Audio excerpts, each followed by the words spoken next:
Los grandes manipuladores de la mente humana, aquellos que buscan influenciar nuestra forma de ver el mundo, incluso cuando esa perspectiva no es la más adecuada, entienden profundamente el poder del lenguaje.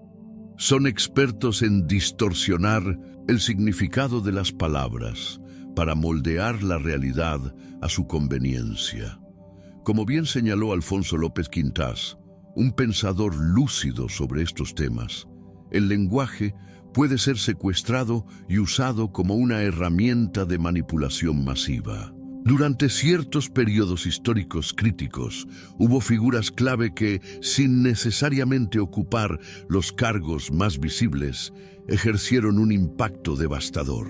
Uno de los casos más emblemáticos fue el de quien estuvo a cargo del aparato de propaganda en un régimen autoritario, cuya principal función era reprogramar la percepción colectiva de toda una población a través del uso calculado de las palabras.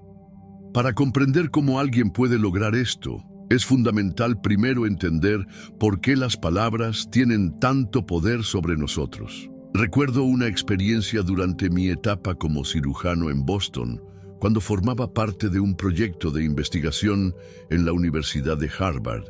En ese estudio se expuso a un grupo de voluntarios a una pantalla que proyectaba palabras aisladas sin contexto alguno, palabras como oscuridad, miedo, desesperanza, tristeza. Mientras los participantes observaban estas palabras, se les extrajeron muestras de sangre y saliva para analizar sus respuestas fisiológicas. Estas muestras permitieron medir niveles hormonales utilizando una técnica precisa llamada radioinmunoensayo. Posteriormente, las palabras fueron reemplazadas por otras que evocaban emociones positivas: esperanza, alegría, paz, ilusión. Tras repetir el procedimiento, se descubrió algo asombroso. Los niveles del cortisol, conocido como la hormona del miedo, variaban de forma drástica dependiendo del tipo de palabras que se proyectaban. Ante palabras negativas, el cortisol se disparaba. Ante las positivas, disminuía notablemente. Esta evidencia muestra que nuestro cuerpo reacciona de forma inmediata al lenguaje, no solo en el plano mental o emocional, sino también a nivel fisiológico.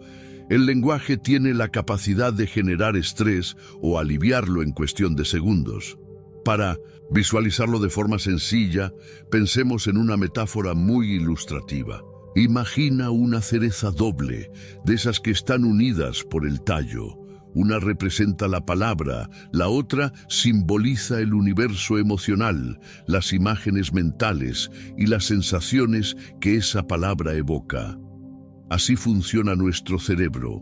No procesamos palabras de forma aislada, sino asociadas a experiencias, emociones, recuerdos y sentimientos. Cuando escuchamos una palabra, se abre una especie de cajón emocional, del que brotan una serie de reacciones automáticas. Tomemos como ejemplo la palabra cáncer. Aunque es una palabra breve, lleva consigo una carga emocional enorme.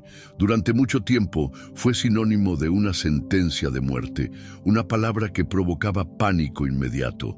Afortunadamente, hoy sabemos que gran parte de los tumores malignos son tratables, especialmente en niños, pero la fuerza emocional que esta palabra conserva en nuestro inconsciente colectivo sigue siendo significativa. Esta es solo una muestra de cómo el lenguaje no solo comunica, sino que activa, transforma, y en manos equivocadas puede ser una poderosa herramienta de manipulación psicológica. Aunque hoy en día la palabra cáncer todavía se utiliza, con frecuencia lo más prudente sería limitar su uso, o al menos emplearla con más cuidado. Es más apropiado decir que una persona tiene un tumor maligno, ya que la carga emocional que arrastra la palabra cáncer continúa siendo muy fuerte, a pesar de los grandes avances científicos que han transformado su significado. La medicina moderna ha demostrado que muchos de estos tumores pueden tratarse con éxito, incluso curarse, especialmente si se detectan a tiempo. Sin embargo, el simple hecho de pronunciar esa palabra aún provoca una oleada automática de miedo, ansiedad y recuerdos dolorosos, que muchas veces nublan la razón. Este es un claro ejemplo de por qué debemos ser sumamente cuidadosos con el lenguaje que utilizamos. Cada palabra tiene un significado que va más allá del diccionario, adquiere sentido a través de nuestra experiencia personal. Lo que para una persona puede ser una expresión neutra, para otra puede estar cargada de emociones profundas, muchas veces inconscientes. Esto se debe a que no solo usamos palabras, sino que también las interpretamos, y esa interpretación está profundamente condicionada por vivencias pasadas, asociaciones emocionales y la cultura en la que vivimos. A veces, pequeñas frases que parecen inofensivas pueden influir en cómo experimentamos el tiempo o percibimos la realidad. Antes de esta conversación, por ejemplo, tenía varios asuntos pendientes y poco tiempo para resolverlos. Me sorprendí diciéndome, solo me quedan 10 minutos, lo cual generó en mí una sensación de urgencia, casi de angustia. Pero al reformularlo como aún tengo 10 minutos, la percepción cambió completamente. Esa sutil diferencia verbal modificó mi experiencia del tiempo, haciéndola menos estresante y más manejable. Esto se debe a que cuando nos colocamos bajo presión verbal, aunque sea de forma inconsciente, nuestro cuerpo responde. Expresiones como "solo me queda" pueden generar estrés al punto de provocar una disminución del flujo sanguíneo hacia la parte frontal del cerebro, conocida como corteza prefrontal o cerebro ejecutivo. Esta zona es la encargada de la toma de decisiones, del juicio racional y del manejo del tiempo. Cuando se ve afectada, nuestra eficiencia disminuye, lo que impacta directamente en nuestra capacidad para organizar, priorizar y resolver problemas con claridad. Hay otras palabras que también merecen atención. Una de ellas es pero. Esta pequeña palabra tiene el poder de anular todo lo dicho anteriormente. Por ejemplo, si decimos es una persona encantadora, pero automáticamente se invalida el elogio inicial. Un simple cambio por expresiones como y además o también puede transformar el mensaje en algo más constructivo y respetuoso, sin contradicciones ni juicios innecesarios. Otro ejemplo habitual es la expresión "es que muchas veces usamos como excusa o justificación. Decir "es que estoy muy ocupado" nos posiciona inconscientemente como víctimas de las circunstancias, restando poder a nuestra capacidad de acción. En lugar de eso, podríamos decir simplemente "estoy ocupado ahora", lo cual implica una afirmación más consciente y controlada.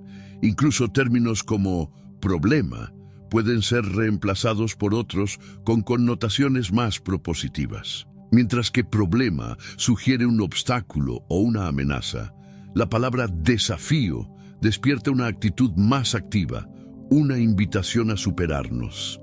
Conozco muchas personas que no desean tener problemas, pero sí buscan desafíos para crecer, aprender y avanzar en sus vidas. El lenguaje que usamos moldea nuestras emociones y nuestras decisiones, muchas veces sin que nos demos cuenta. Cuando decimos "tengo un problema con tal cosa", podemos estar generando una sensación de incapacidad incluso antes de actuar. En cambio, si decimos "tengo un desafío por resolver", la mente se activa de otra manera. Nos invita a buscar soluciones, a movilizar recursos internos. Es un llamado a la acción. Este tipo de cambio no es solo semántico, es una verdadera transformación en la forma de relacionarnos con el mundo. Muchas veces, además, utilizamos el lenguaje como un arma de juicio. Emitimos valoraciones sin darnos cuenta del daño que pueden causar. En lugar de preguntar con apertura, afirmamos con dureza. Por ejemplo, en vez de decir, ¿por qué hiciste eso?, podríamos preguntar, ¿puedes contarme más sobre lo que ocurrió? Este pequeño ajuste en la manera de comunicarnos transforma una confrontación en un intento de comprensión. Dominar el lenguaje no se trata solo de hablar bien, sino de pensar con precisión. El gran filósofo austríaco Ludwig Wittgenstein dijo que los límites de mi lenguaje son los límites de mi mundo. Si no tenemos las palabras para nombrar una experiencia, es posible que ni siquiera la reconozcamos. No se trata solo de comunicación, se trata de percepción, de conciencia y de libertad interior. Tuve la oportunidad de estudiar algunos textos en sánscrito, aunque reconozco que no soy experto. Sin embargo, conozco personas que dominan el sánscrito con gran fluidez y sensibilidad, y ellas me contaron algo fascinante. Existen muchas más palabras en esa lengua para describir ciertas emociones que en otros idiomas. Por ejemplo, para la palabra alegría, tienen decenas de términos distintos que matizan las diversas formas en las que se puede experimentar esa emoción. Lo mismo ocurre con los pueblos inuit y esquimales, quienes poseen más de una docena de términos para referirse a la nieve, distinguiendo sus texturas, estados y formas. Este detalle lingüístico no es un simple capricho cultural, sino una muestra de cómo la lengua moldea nuestra percepción del mundo. A veces parece exagerado, pero no lo es. Cada palabra que usamos carga consigo asociaciones invisibles, muchas de las cuales operan en niveles inconscientes. Y no debemos olvidar que, al igual que el pensamiento, las palabras probablemente también tengan una dimensión energética, es decir, no solo comunican ideas, sino que afectan de manera real los niveles de energía tanto de las personas como del entorno en el que son expresadas. El modo en que nos comunicamos influye en nuestra vibración emocional, y esa vibración impacta lo que nos rodea, incluso en formas que aún no comprendemos del todo. Recuerdo haber dado una conferencia en Almería, en un lugar realmente encantador. El tema era la lideranza con propósito, basado en uno de mis libros titulado Líder Madera, que fue precisamente mi primera publicación. Durante el evento, los organizadores me señalaron a una mujer presente en el público. Me dijeron que era una empresaria brillante, con un proyecto agrícola impresionante en la zona, dedicada al cultivo de vegetales como tomates, lechugas y muchas otras variedades. Yo ya había oído hablar de ella, pero fingí no saberlo para poder escuchar su historia con atención plena. Al finalizar la conferencia, se acercó a mí con una actitud muy cálida y me dijo que tenía algo importante que compartir, pero que temía ser juzgada o que me riera. Le aseguré que me interesaba genuinamente escucharla. Entonces comenzó a contarme su experiencia. Me dijo que tenía invernaderos extensos con hileras de plantas de tomate que crecían en estructuras tipo espaldera. En uno de esos invernaderos decidió hacer un experimento personal. Creó un pequeño camino entre dos filas de tomates. Durante varios días caminaba por ese sendero y mientras pasaba hablaba amorosamente a las plantas del lado derecho. Les decía cosas como qué bonitas están, cómo están creciendo de bien. A las plantas del lado izquierdo, en cambio, no les dirigía palabra alguna. Lo sorprendente, me confesó, fue que al pasar los días notó una diferencia clara. Las plantas del lado derecho crecieron con vigor, produjeron tomates más grandes, más sabrosos, mientras que las del lado izquierdo, que no recibieron palabras ni atención, se desarrollaron de forma más débil y sus frutos fueron escasos. Repitió el experimento en varias ocasiones y los resultados fueron siempre los mismos. Cuando terminó de contarme esto, esperaba una reacción incrédula de mi parte, pero al contrario, le dije que no me sorprendía en absoluto. Esa no fue la primera vez que escuchaba algo similar. Lo que me contó reafirma algo en lo que creo firmemente. Las palabras poseen una energía propia. No solo influyen en quien las escucha, sino que también afectan a quien las pronuncia y al entorno físico en el que se expresan. Estamos hablando de un nivel de influencia mucho más profundo y poderoso de lo que solemos imaginar. Es una energía sutil, pero muy real, que se manifiesta en múltiples aspectos de nuestra vida cotidiana. Y por eso es tan esencial retomar un punto crucial. Los grandes manipuladores de la mente humana, aquellos que intentan condicionar nuestra percepción de la realidad para que adoptemos una visión específica que muchas veces no es la más adecuada, siempre recurren a distorsionar el lenguaje. Como bien lo expresó Alfonso López Quintás, el lenguaje puede ser secuestrado, convertido en un instrumento de control.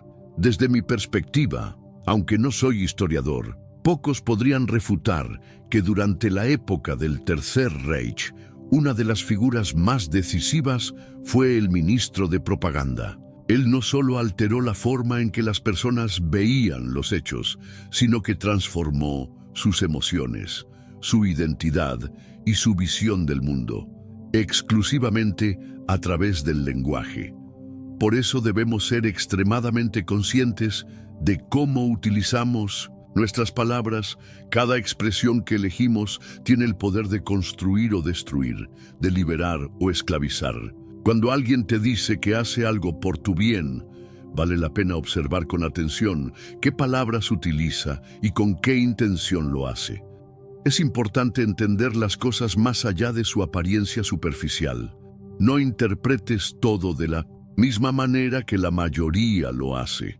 Cuando alguien afirma defender algo, es esencial mirar con detenimiento, porque muchas veces lo que dicen proteger no es realmente lo que crees.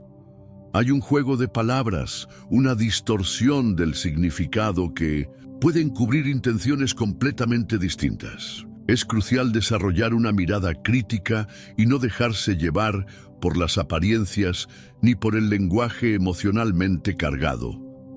Pensemos por un momento en la evolución del ser humano. Los humanos llevamos caminando erguidos desde hace aproximadamente 4 millones de años. Los primeros en hacerlo fueron los australopitecos, pero el Homo habilis, considerado el primer ser humano de nuestra línea directa, apareció hace unos 2,5 millones de años. Una de las mayores ventajas evolutivas de caminar en 2 piernas fue liberar las manos. Eso permitió al ser humano crear herramientas, manipular el entorno y desarrollar habilidades cognitivas más complejas. Otra gran ventaja fue poder elevar la mirada y observar el horizonte, ampliando su campo visual y con ello su comprensión del mundo. Este avance, sin embargo, fue posible gracias a una compleja adaptación de la estructura ósea de los pies, los tobillos y las piernas.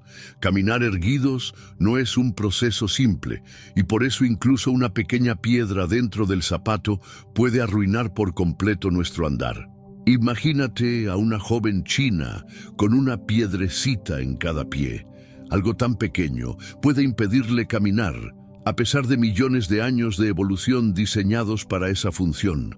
Del mismo modo, pequeños gestos, aparentemente insignificantes, pueden alterar profundamente nuestras emociones y relaciones. Los gestos, sean cálidos o fríos, tienen un impacto real en quien los recibe. No se trata solo del gesto en sí, sino de la carga emocional que lo acompaña.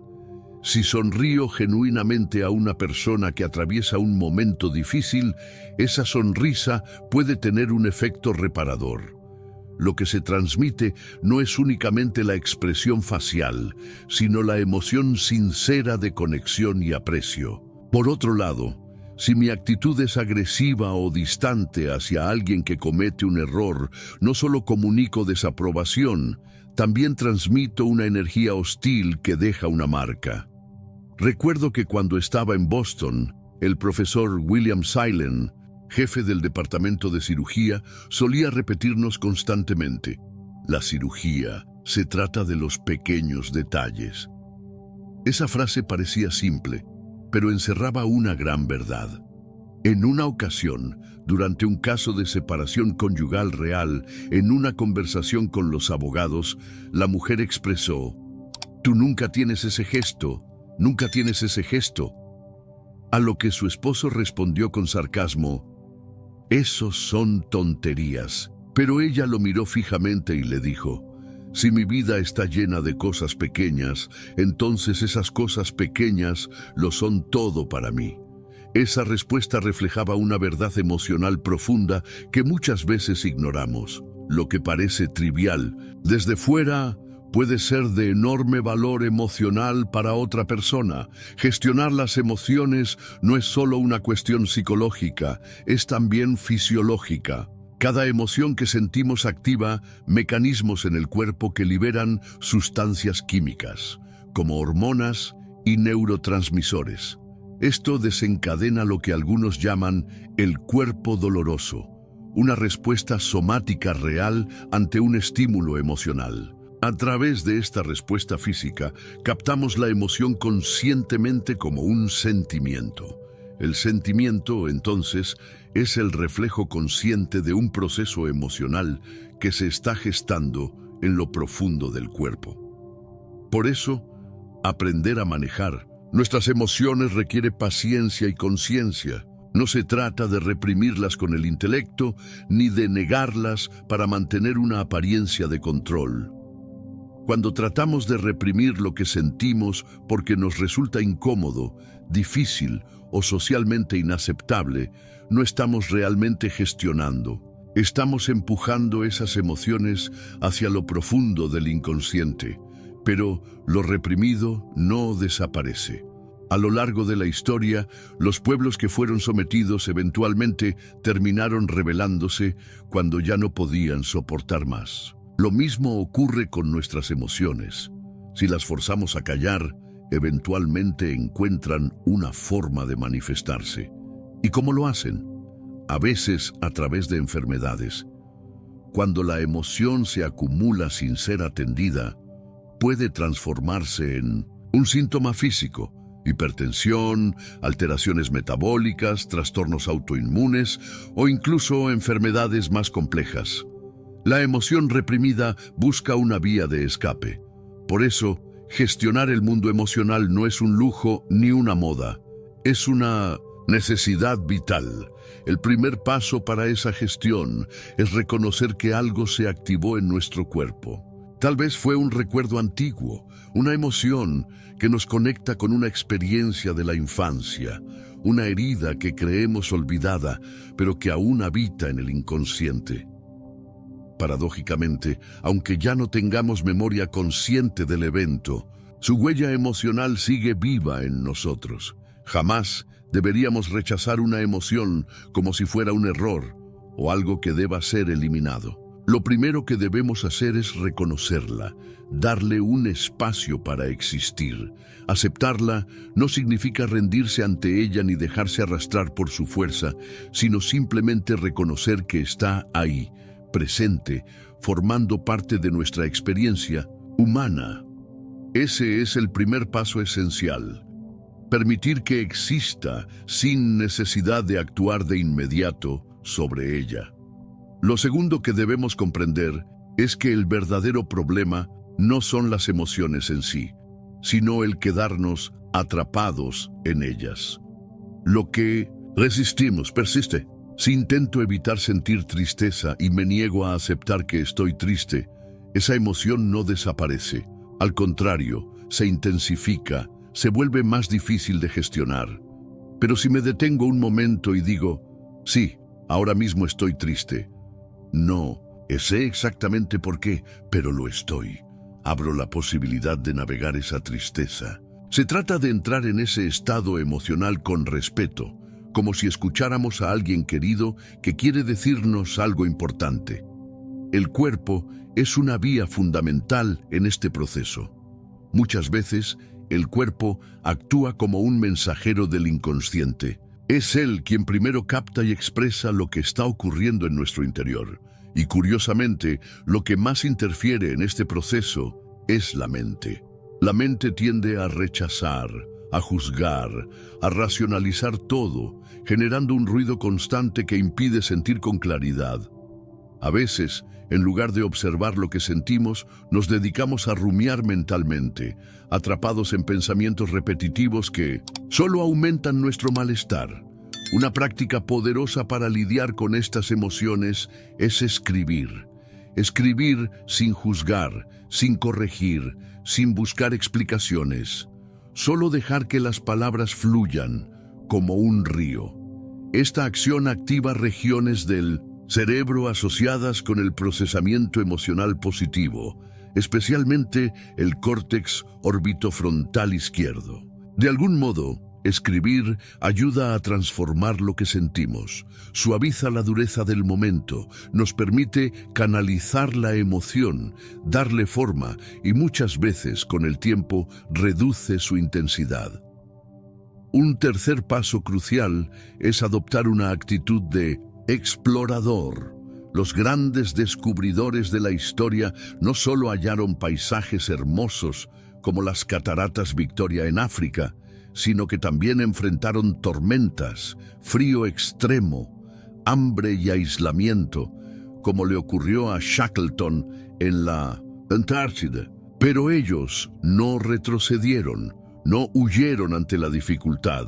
Con esa misma valentía deberíamos enfrentar nuestro mundo emocional. Aunque pueda parecer oscuro o desbordante, allí dentro hay información valiosa esperando ser revelada. A veces, el silencio es la única forma de entrar en contacto profundo con nuestras emociones. El ruido mental quiere distraernos, alejarnos de lo que sentimos, pero cuando cerramos los ojos y nos sumergimos en la quietud, podemos acceder a un espacio distinto. Esto se debe a que el hemisferio derecho del cerebro, que está conectado con el cuerpo y el inconsciente, empieza a trabajar. Ese hemisferio es como una puerta que se abre cuando entramos en silencio, y a través de ella pueden llegar imágenes, sensaciones o intuiciones que nos ayudan a comprender qué está ocurriendo realmente. En el momento en que tomamos conciencia de lo que nuestro cuerpo ya sabía, la emoción comienza a transformarse. A veces incluso podemos ver con claridad el instante exacto de nuestra vida en que esa emoción quedó grabada, quizás como un niño pequeño escuchando palabras hirientes. Y cuando eso sucede, llega una profunda liberación. Es como si ese fragmento de nuestro pasado finalmente encontrara comprensión y alivio. Cuando me enfrento a situaciones difíciles, me esfuerzo por no hacerme la pregunta equivocada. No me pregunto, ¿cuánto me va a costar esto? Porque esa pregunta ya implica pérdida. En cambio, me pregunto, ¿hasta dónde me puede llevar esto? Esa pequeña diferencia en la formulación abre posibilidades en lugar de cerrarlas. Piénsalo, en el contexto de un cirujano, por ejemplo.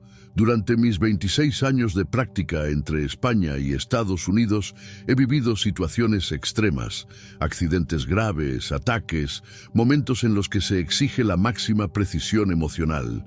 Saber manejar las propias emociones en estos escenarios no es solo una habilidad útil, es una necesidad.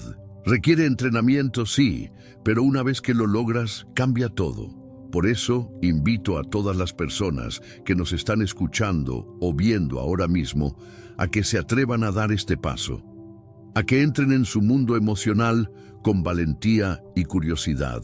Porque cuando aprendemos a gestionar nuestras emociones, no solo cambiamos nuestro estado interior, transformamos por completo la manera en que vivimos. Cuando hablamos del universo de la gestión emocional, es fundamental reconocer que estamos entrando en un territorio complejo y desafiante. Personalmente, no me considero un maestro en este campo, y curiosamente, muchos de mis propios mentores, profesionales brillantes, tampoco se autodefinen como tales. Este es un ámbito donde la humildad es esencial. Todos estamos aprendiendo, avanzando paso a paso. Pero incluso el paso más pequeño en el camino del autoconocimiento emocional puede abrir puertas inmensas. No se trata de llegar a una meta definitiva, sino de cultivar una actitud abierta y dispuesta a escuchar lo que sentimos. Una de las preguntas más interesantes en este contexto es: ¿por qué nos atraen tanto las malas noticias? Es un fenómeno generalizado. Se ha sugerido muchas veces la creación de canales de buenas noticias y, de hecho, algunos proyectos lo intentaron. Sin embargo, la mayoría fracasó. ¿Por qué no lograron despertar el mismo interés? Desde 1906, mi punto de vista, la respuesta radica en un patrón profundo de comportamiento emocional y psicológico. Nos aferramos a las malas noticias porque, en cierto modo, estas alimentan una sensación de impotencia. Y cuanto más impotentes nos sentimos, más fácilmente adoptamos el papel de víctimas. Al ver el mundo como un caos incontrolable, asumimos que no hay nada que podamos hacer. Esto nos desconecta de una verdad esencial. Como seres humanos, tenemos la capacidad de crear, transformar y manifestar nuevas realidades en nuestras vidas. Pero si olvidamos que somos creadores, nos convertimos en simples espectadores pasivos del drama. Imagínate que estás atrapado en una película de terror. Parece que no hay salida, que solo puedes correr y esconderte. Es una narrativa angustiante. Pero, ¿qué pasaría si alguien te dijera: espera, tú no eres solo un personaje en esta película, tú eres uno de los guionistas? Esa simple revelación cambia todo. Ya no estás a merced del guión, sino que puedes reescribirlo. Puedes convertir la historia en una aventura, en una oportunidad de crecimiento colectivo. Esa es la diferencia entre vivir desde el miedo y vivir desde la conciencia creativa. Pero hay un obstáculo interno que se interpone en este proceso: el ego. El ego teme que descubramos nuestro verdadero poder. No quiere que recordemos que dentro de cada uno de nosotros hay una chispa divina, una capacidad innata de transformar la realidad.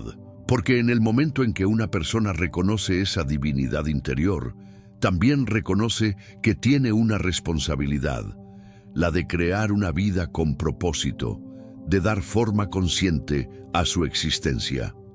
Ahora bien, más allá del simbolismo, el impacto de las malas noticias en nuestra salud mental y física está científicamente documentado. Recuerdo que durante mi estancia en Boston, leí un artículo en The Boston Globe, firmado por profesionales del área de la psiquiatría de mi universidad. El artículo advertía sobre los efectos negativos de exponerse a malas noticias, especialmente durante la noche. Según sus estudios, muchas personas sufrían alteraciones del sueño tan graves que al día siguiente su desempeño, atención y estado emocional estaban seriamente comprometidos. Incluso se encontró una correlación directa entre ese mal descanso y un aumento en los accidentes de tránsito. Las imágenes, los relatos y la carga emocional que acompañan las noticias negativas no desaparecen cuando apagamos la televisión o cerramos el periódico. Se quedan en nuestra mente, influyendo en el estado fisiológico del cuerpo mientras dormimos. Esto se hizo aún más evidente tras eventos traumáticos como el atentado a las Torres Gemelas.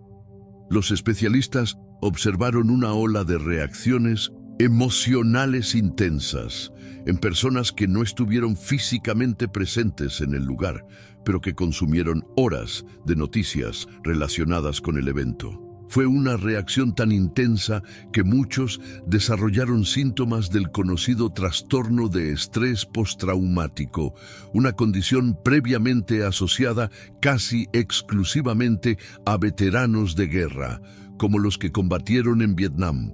Esto demuestra que el contenido emocional que absorbemos tiene un impacto directo y profundo en nuestra salud. Nuestro cerebro al procesar imágenes de sufrimiento y caos, activa los mismos mecanismos que si estuviéramos viviendo ese trauma en carne propia. Por eso es tan importante desarrollar una relación más consciente con la información que consumimos. No se trata de ignorar el mundo, sino de elegir de qué forma nos relacionamos con él, desde qué perspectiva emocional lo enfrentamos y, sobre todo, desde qué narrativa personal decidimos vivir.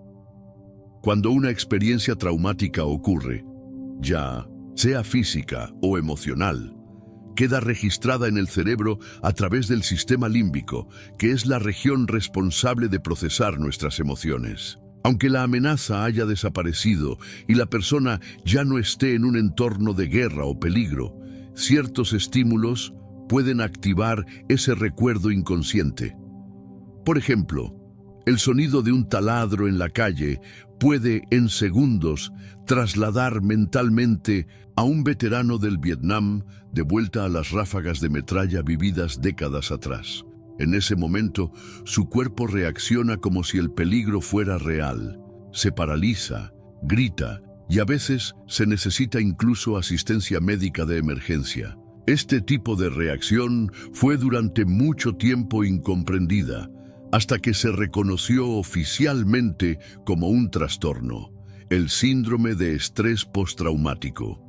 Aunque ya se conocían episodios similares antes de la guerra de Vietnam, no fue hasta entonces que se clasificó como una condición médica. Desde entonces ha sido ampliamente documentada, especialmente tras tragedias como los atentados del 11 de septiembre. Muchas personas desarrollaron síntomas severos, aun cuando no estuvieron directamente involucradas, ni perdieron familiares. ¿Cómo es posible que alguien que vio el evento solo por televisión termine padeciendo estrés postraumático? La clave está en el tiempo de exposición. Horas y horas frente al televisor, viendo repetidamente las imágenes del colapso de las torres, grabaron ese horror en el inconsciente colectivo. Aunque esas personas no vivieron el evento de forma directa, su cerebro no distinguió entre lo vivido y lo intensamente visualizado. El impacto emocional fue tan profundo que desarrollaron la misma sintomatología que quienes estuvieron presentes.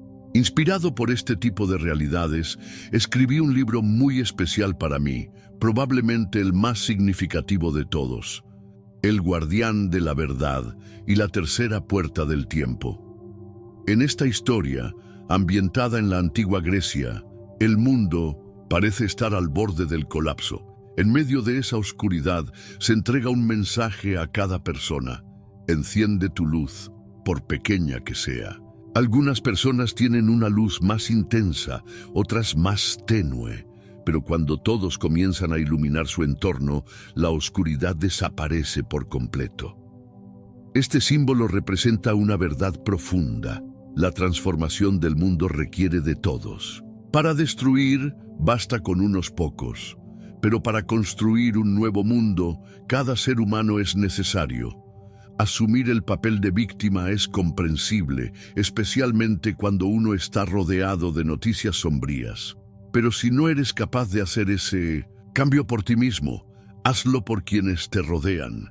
Tu decisión de encender tu luz puede tener un impacto mucho mayor del que imaginas. Todos llevamos dentro una chispa de grandeza, pero a menudo estamos envueltos en las ropas del miedo, del dolor o de la duda, como si fuéramos mendigos, olvidando que en realidad somos realeza. Como decía el Principito, lo esencial es invisible a los ojos. No somos lo que aparentamos, somos lo que recordamos ser. A lo largo de más de 3 décadas de acompañar procesos de transformación humana, he sido testigo de verdaderos milagros. Personas que llevaban años postradas, sin esperanza, han vuelto a caminar. Familias rotas, padres e hijos que no se hablaban desde hace 5 años, volvieron a reencontrarse y sanar su vínculo. Seres humanos que habían renunciado a vivir, de pronto encontraron una nueva razón para continuar. Comprendieron que la vida, más que una carga, es un regalo. Y esa es precisamente mi misión: despertar esa luz que cada persona lleva dentro. No se trata de imponer ni de convencer, sino de sembrar una semilla que despierte algo dormido. Este tipo de conferencias, mensajes o encuentros buscan ser una experiencia transformadora, un espacio donde alguien que se encuentra frente a lo que considera un muro imposible, de pronto descubra que puede atravesarlo. No porque sea fácil, sino porque es esencial. Resolver nuestros conflictos emocionales no es un lujo, es una necesidad. Y para hacerlo, debemos activar tanto mecanismos internos como recursos externos que muchas veces desconocemos que existen dentro de nosotros.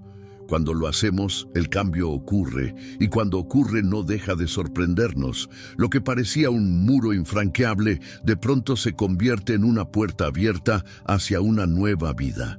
¿Alguna vez te has preguntado por qué tantas personas mayores, que parecían perfectamente saludables hace solo unos años, de repente se apagan silenciosamente alrededor de los 82 años?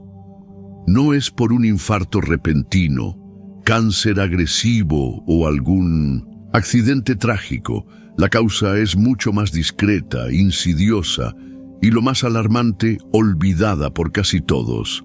Soy el Dr. James, especialista en salud masculina, con más de 3 décadas dedicadas a ayudar a hombres mayores no solo a vivir más tiempo, sino a vivir mejor. Durante todos estos años he acompañado a miles de pacientes y he estudiado a fondo innumerables investigaciones médicas, detectando patrones sutiles que la mayoría de los médicos suelen pasar por alto.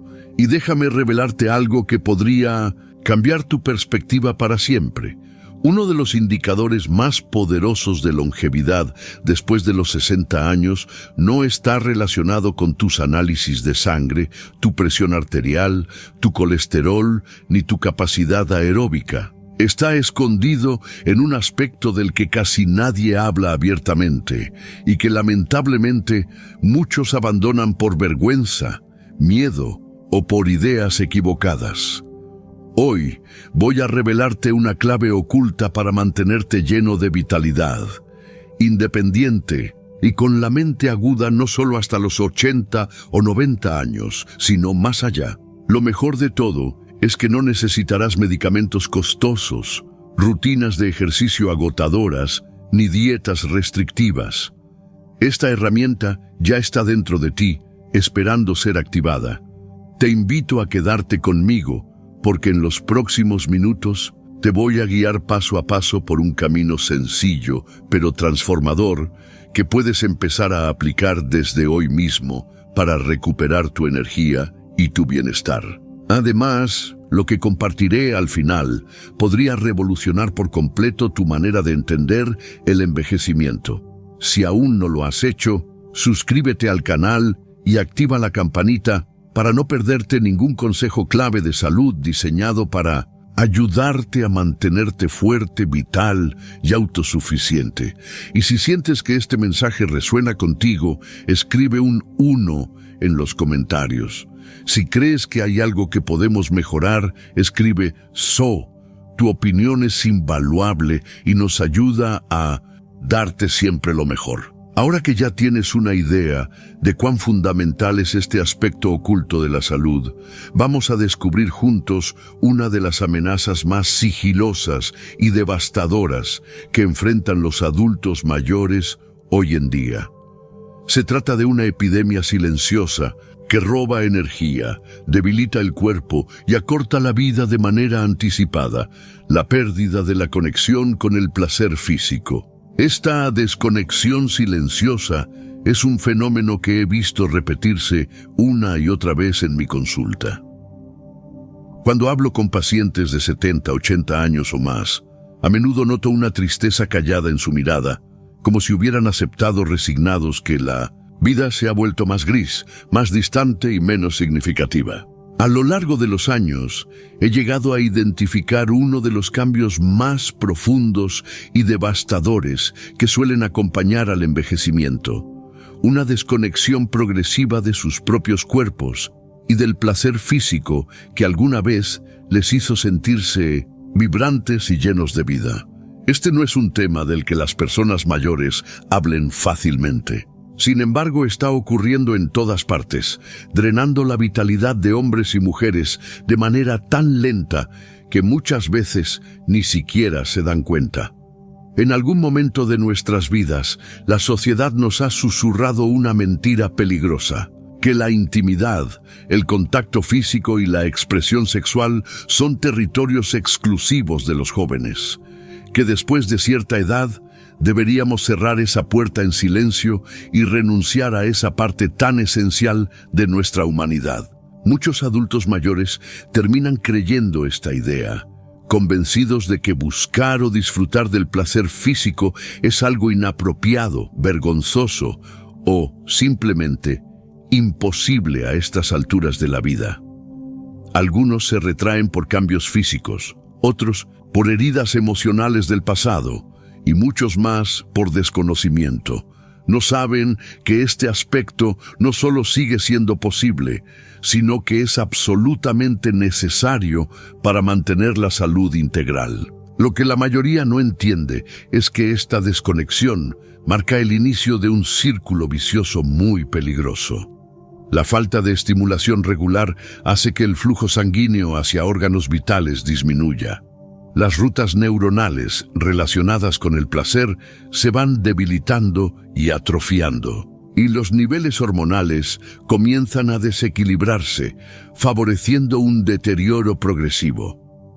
Poco a poco, el cuerpo pierde flexibilidad, fuerza y resiliencia, dejándonos más frágiles y vulnerables sin que apenas lo notemos.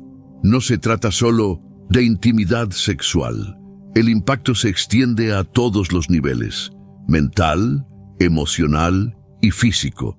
El sueño comienza a deteriorarse, el estado de ánimo se vuelve más frágil y la energía cotidiana disminuye poco a poco.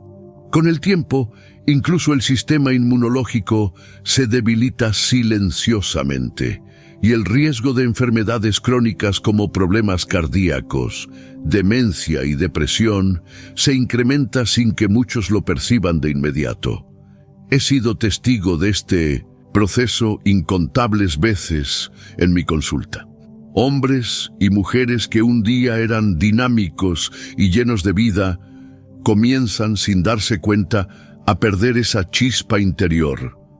Y no es porque sus corazones hayan fallado repentinamente o porque sus huesos se hayan vuelto quebradizos, sino porque la esencia misma que los mantenía vitales fue dejada de lado y olvidada. No exagero cuando afirmo que el placer físico, la intimidad consigo mismo o con otra persona, es uno de los pilares fundamentales de la vitalidad humana. Renunciar a ello por miedo, vergüenza o simple desinformación no solo roba alegría, sino que también acorta años de vida. Pero aquí viene la buena noticia: siempre hay esperanza. Reconectar con tu cuerpo y despertar esas sensaciones que quizás creías perdidas puede iniciar un proceso de sanación mucho más profundo y poderoso de lo que imaginas. Nunca es tarde para redescubrir lo que tu cuerpo aún puede ofrecerte. De hecho, este redescubrimiento podría ser la clave para desbloquear una salud más sólida, una memoria más clara y una resiliencia emocional mucho más fuerte de lo que pensabas posible. Ahora bien, ¿qué es exactamente lo que hace que el placer físico tenga un poder tan único para proteger tu cerebro, tu corazón y tu independencia futura? Quédate conmigo, porque lo que vas a descubrir podría transformar por completo tu visión sobre el envejecimiento. Si sigues aquí y este mensaje está resonando contigo, me encantaría que escribieras el número 1 en los comentarios para saber que estás emprendiendo este viaje conmigo. Y ahora, avancemos para desvelar una verdad impactante detrás del segundo punto clave. Punto número 2. ¿Por qué la masturbación después de los 60 años es fundamental para la longevidad? A lo largo de las décadas he presenciado transformaciones profundas, pero silenciosas, en mis pacientes que se han mantenido conectados con sus cuerpos a medida que envejecían. Con el tiempo, una verdad se ha vuelto absolutamente clara. Mantener el placer físico, incluyendo la expresión sexual en solitario, no es un lujo superficial, es una base esencial para la salud duradera y la longevidad plena. Puede que esta idea te sorprenda, sobre todo si creciste en una cultura donde estos temas se tratan con incomodidad o incluso con vergüenza. Pero la biología, a diferencia de las normas sociales, nos da un mensaje mucho más claro y contundente. Después de los 60 años, el cuerpo empieza a experimentar una serie de cambios naturales. La circulación sanguínea disminuye, la producción hormonal se reduce, la masa muscular se atrofia y las funciones neurológicas se vuelven más lentas. Sin embargo, se ha demostrado que la práctica regular de la masturbación puede contrarrestar muchos de estos efectos. Cuando una persona mayor se involucra en la expresión sexual, incluso sin pareja, el cuerpo responde de manera asombrosa. El flujo sanguíneo aumenta, llegando con fuerza al cerebro, el corazón y las extremidades, nutriendo tejidos que de otro modo comenzarían a deteriorarse. Las endorfinas se liberan en grandes cantidades, reduciendo de forma natural el estrés y promoviendo un sueño más profundo y reparador. Los niveles de testosterona también experimentan un pequeño repunte, lo cual ayuda a mantener la masa muscular, la densidad ósea y la fortaleza emocional, pilares fundamentales para un envejecimiento saludable y activo. Y quizás lo más fascinante de todo es el efecto en el cerebro. Estudios en neurociencia han demostrado que el placer sexual activa múltiples regiones cerebrales al mismo tiempo, manteniendo vivas las vías neuronales relacionadas con la memoria, la regulación emocional y las funciones cognitivas superiores. En términos sencillos, mantiene el cerebro joven, flexible y despierto. He visto pacientes que, al incorporar esta práctica de manera natural y saludable, no solo experimentan una mayor claridad mental y creatividad, sino que también reportan una perspectiva mucho más positiva y luminosa sobre la vida. Sin embargo, más allá de los beneficios físicos y biológicos, hay algo aún más profundo en juego aquí. La masturbación después de los 60 años representa mucho más que un simple acto físico. Es un gesto poderoso de autorreconocimiento. Es una afirmación de que tu cuerpo sigue siendo digno de cuidado, cariño y placer. Este acto contradice directamente el mito dañino que nos quiere hacer creer que envejecer es sinónimo de desaparecer o volverse invisible. Al contrario, es un recordatorio vibrante de que la vida aún puede sentirse de manera intensa, plena y profundamente personal. Esta reconexión emocional contigo mismo a menudo actúa como un catalizador para otros cambios positivos. He visto cómo, al recuperar esta parte íntima de su ser, muchos de mis pacientes desarrollan nuevos hábitos más saludables. Comen mejor, se interesan nuevamente en actividades sociales y sienten un renovado deseo de moverse, hacer ejercicio y mantenerse activos. Cuando me preguntan si ya es demasiado tarde para despertar esta dimensión de su vida, siempre les respondo con la misma certeza: nunca es tarde. Puede que tu cuerpo necesite más tiempo, más paciencia y un toque más suave, pero sigue siendo plenamente capaz de experimentar sensaciones profundas y nutritivas que alimentan tu espíritu y refuerzan tu salud más allá de lo que imaginas. Ahora bien, es posible que te estés preguntando, si los beneficios son tan grandes, ¿por qué tantas personas mayores siguen luchando para mantener esta conexión vital? La respuesta está en una red de malentendidos ocultos y dolorosos que han echado raíces durante generaciones. Y justamente eso es lo que vamos a desentrañar a continuación. 3 ideas equivocadas que roban la vitalidad de las personas mayores. A lo largo de mis años de práctica clínica, he observado cuán fácil es que hombres y mujeres fuertes y llenos de vida caigan en trampas mentales silenciosas que poco a poco van desgastando su energía vital. Muchas veces ni siquiera se dan cuenta de lo que está sucediendo hasta que un día despiertan, sintiéndose como una sombra de la persona que solían ser. Estas creencias no son simples malentendidos inofensivos, son fuerzas invisibles y poderosas que empujan a los adultos mayores a abandonar una de sus fuentes más potentes de salud y bienestar. Una de las creencias más dolorosas que he escuchado una y otra vez es la idea de que pasada cierta edad, el placer físico ya no importa. No puedo contar las veces que he oído a alguien decir con una sonrisa triste y resignada, ya estoy demasiado viejo para eso. Pero la realidad es muy diferente. La edad no borra la capacidad ni la necesidad que tiene tu cuerpo de intimidad y contacto. Lo que cambia es la forma en que esa necesidad se manifiesta. Renunciar a esa parte de ti porque crees que ha perdido relevancia es como vivir en una casa y nunca encender las luces. Claro, puedes seguir adelante, pero perderás el calor, los colores y la belleza que hacen que la vida valga la pena.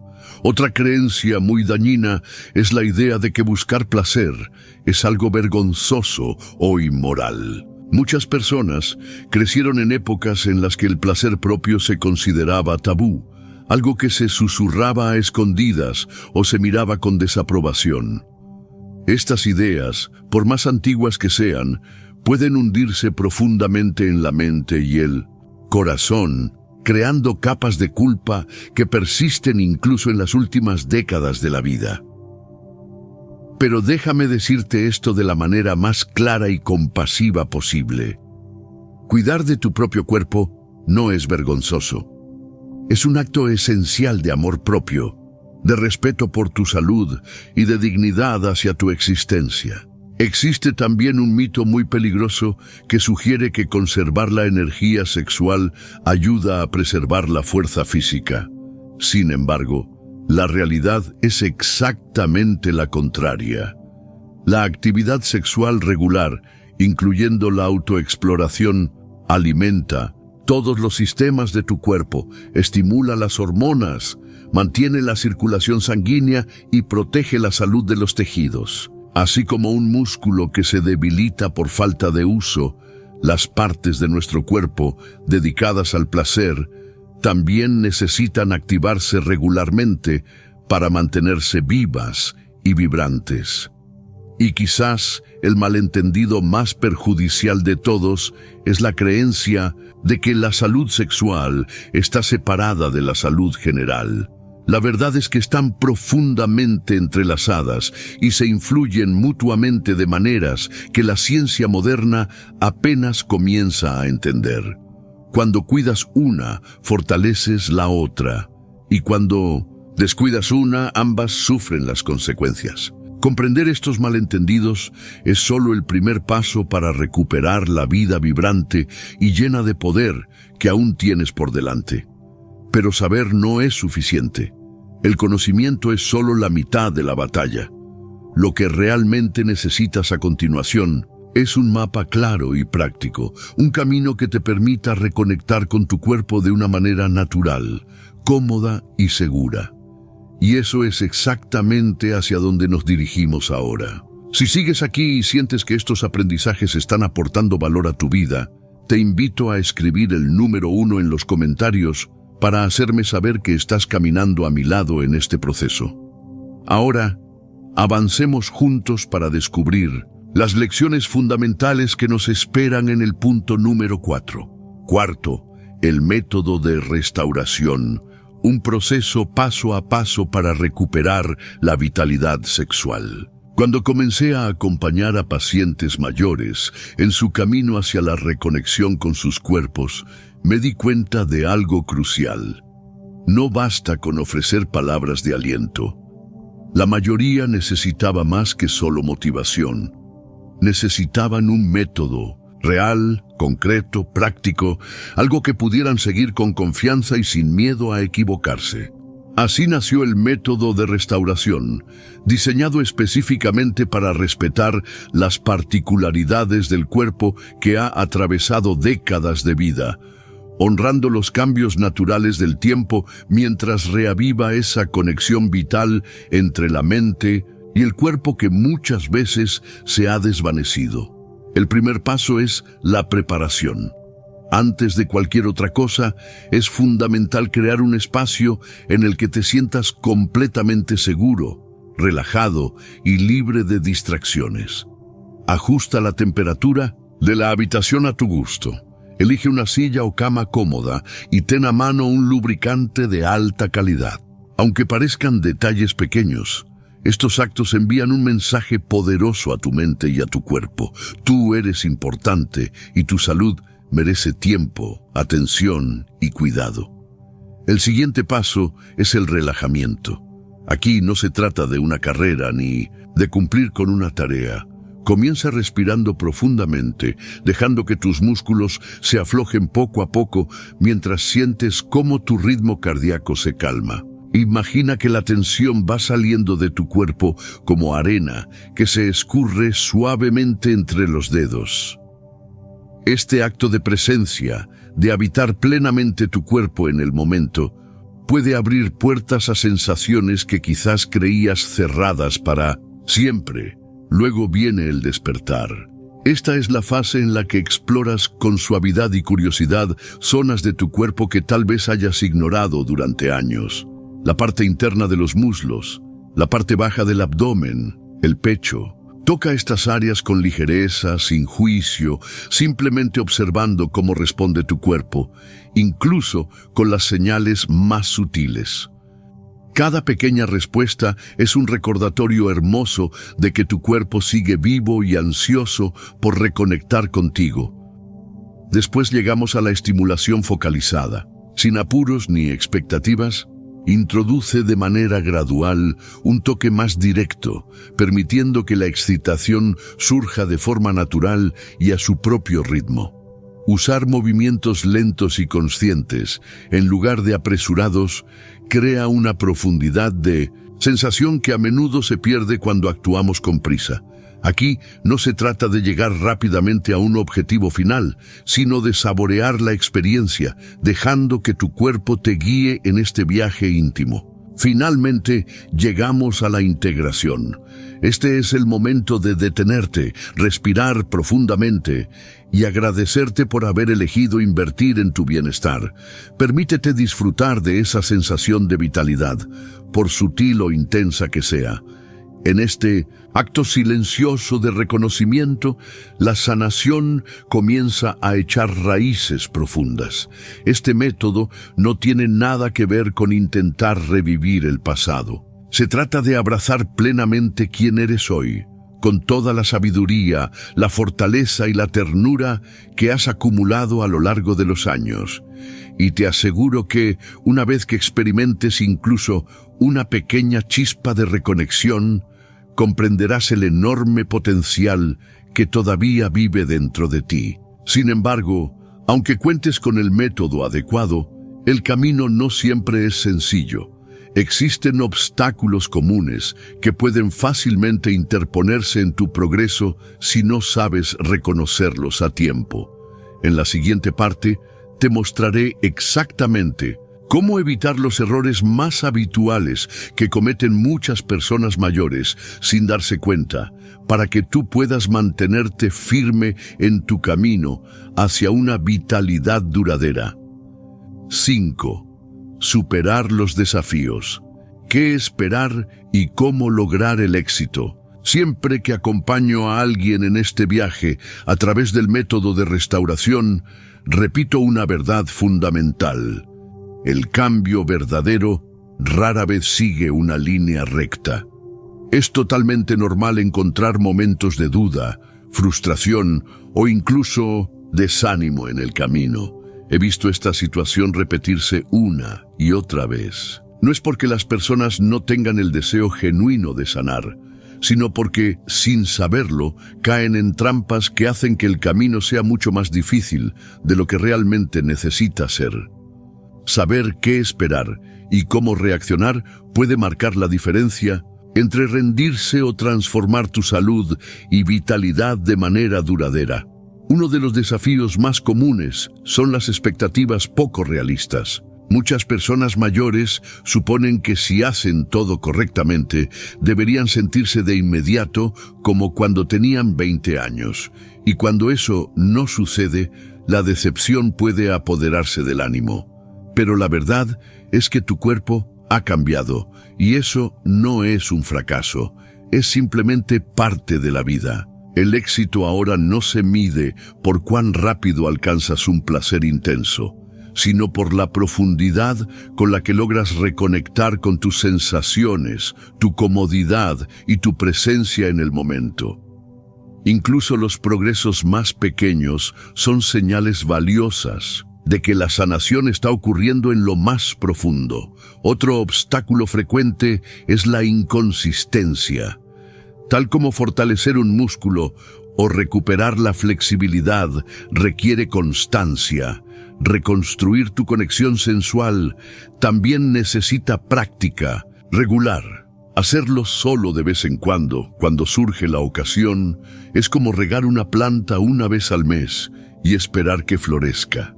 Dedica tiempo 2 o 3 veces por semana, no como una obligación, sino como un acto de respeto hacia ti mismo. Verás que tu cuerpo empezará a responder a esa amabilidad de maneras que, poco a poco, te sorprenderán. La presión por obtener resultados es otro enemigo silencioso. Cuando te obsesionas con alcanzar un resultado específico, generas estrés y tensión en los mismos músculos y vasos sanguíneos que necesitas relajar. Libérate de la idea de que cada sesión debe terminar de cierta manera. Abraza el proceso. Cualquier sensación de placer, por pequeña que sea, es una victoria que merece ser celebrada, no juzgada en comparación con recuerdos de juventud. Y finalmente, la vergüenza puede estar acechando en lo más profundo, saboteando silenciosamente tus esfuerzos. Muchas personas arrastran sentimientos antiguos y ocultos que les susurran, «Esto no está bien», o «No debería necesitar esto». Si esa voz aparece, enfréntala con compasión, no con juicio. Recuerda que buscar placer no es egoísta ni superficial, es un acto fundamental de honrar el cuerpo maravilloso que aún habitas. Superar estos obstáculos no siempre es fácil, pero el esfuerzo vale cada momento. Cada paso que das, cada acto de paciencia y ternura contigo mismo fortalece no solo tu vitalidad sexual, sino también tu espíritu y tu resiliencia emocional. Y a medida que ganes confianza, podrías encontrarte listo para abrazar algo aún más grande. La restauración completa de tu salud y energía mediante un sistema sencillo pero profundamente transformador, creado específicamente para esta etapa de la vida. Prepárate, porque lo que estoy a punto de compartir contigo puede ser el cambio más poderoso que hayas emprendido jamás. Conclusión: recupera tu derecho a prosperar. Al llegar al final de este camino juntos, quiero dejarte con una verdad esencial. Tu cuerpo, tu salud y tu derecho a experimentar placer no tienen fecha de vencimiento. Evolucionan, sí, pero no desaparecen. Recuperar esta parte de ti no significa perseguir la juventud. Significa honrar la vida que todavía fluye dentro de ti. La fuerza que te ha sostenido a través de décadas de desafíos y ese espíritu inquebrantable que se niega a rendirse. He visto a hombres y mujeres en sus 60, 70 e incluso 80 años reavivar una chispa que pensaban que se había extinguido para siempre. y junto con esa chispa encontraron una salud renovada, una confianza fortalecida y una alegría inesperada. Tú también mereces eso. Todo comienza con una decisión, la de creer que aún eres capaz, que aún eres merecedor, que aún estás verdaderamente vivo en todos los sentidos. Empieza con pequeños pasos, sé paciente, sé amable contigo mismo y recuerda, cada avance que haces hacia la reconexión con tu cuerpo es un paso hacia un futuro lleno, no solo de más años, sino de más vida en cada año. Tu historia todavía se está escribiendo. Hoy elige escribirla con fuerza, dignidad y la plenitud que siempre has merecido.